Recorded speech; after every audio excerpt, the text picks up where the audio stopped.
शनिवार वाड्यामध्ये नमाज पठण केल्याप्रकरणी गुन्हा दाखल, अज्ञात महिलांच्या विरोधात विश्रामबाग पोलिसात गुन्हा। मेधा कुलकर्णीसह हिंदू संघटनांनी काल केलं होतं आंदोलन।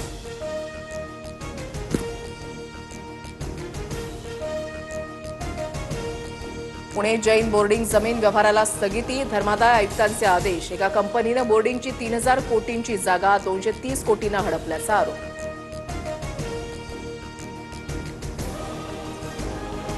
धर्मादाय आयुक्तांना स्थगिती देण्याचा अधिकार काय? त्यांच्या संगनमतानं व्यवहार झालाय, मोहळांसह सर्वांवर गुन्हा दाखल करा, रवींद्र धंगेकरांची मागणी। मंत्री संजय शिरसाटांच्या कृतीनं नव्या वादाची शक्यता, उपोषणकर्त्यालाच घरी बोलावून सोडवलं उपोषण। शेतकऱ्यांच्या मुद्द्यावरून एका तरुणाचं 9 दिवसांपासून सुरू होतं उपोषण।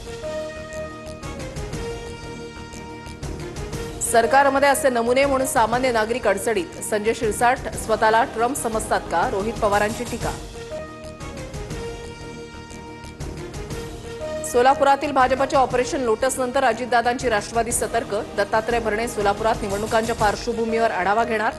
भरणे सोलापूर जिल्ह्याचे संपर्क मंत्री।